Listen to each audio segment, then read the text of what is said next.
quiet conditions across the area, which we're glad to see, right? You can actually see the lights reflecting off the calm waters there at Tellico Village at Tenasseee Cove in Loudoun County. Still warm though, 80 there, Oak Ridge, Knoxville, Maryville, Gatlinburg, Dandridge, 77, and we're still 81 in Kingston. Don't have to tell you if you haven't stepped outside, or even if you have, you know, tropical feel across the board still for the area. There's one shower that's kind of moving now over into western North Carolina out of Blount County. A couple of showers up in Campbell County moving almost parallel to I-75. There's not a lot left. I don't expect to see a whole lot over the next couple of hours. We'll continue this trend of downward storm chances. There may be a rumble in some spots. The severe weather threat looks zero, very low overnight. Cold front continues to slowly make its way across the Kentucky border through Tennessee. So as we go overnight into tomorrow morning, limited rain chances. The further we get beyond midnight, much quieter it will be. So the cold front will be knocking on the doorstep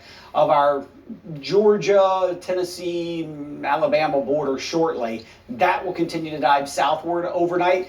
And late tomorrow afternoon, evening, you may be able to roll the windows down on the way home from work. You'll probably notice it's a little less humid out there, and then you're really going to notice it by the time you get to Thursday morning into the afternoon. That's why it's the pick of the week.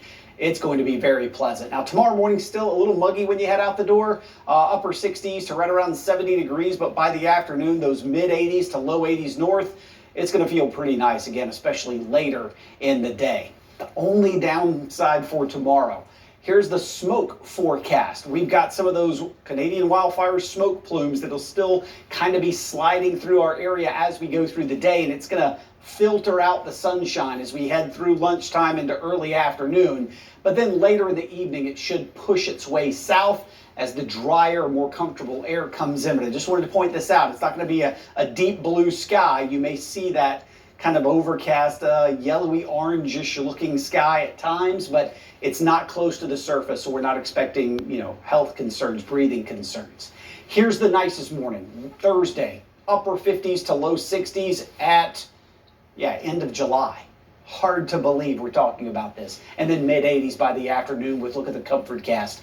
Green to blue, dry to comfortable conditions for everybody. Even Friday morning's not bad. Upper 50s, close to low 60s, and then slightly warmer in the afternoon with mid to upper 80s, but still pleasant.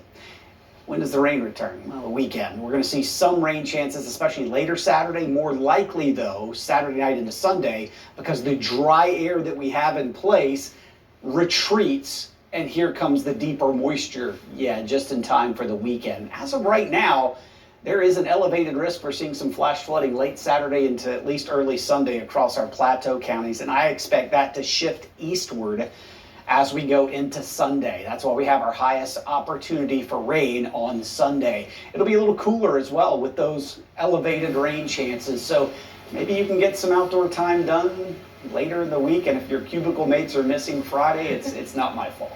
Don't tell our boss. That's right. It's our secret. All right. Sports Director Sam Granville.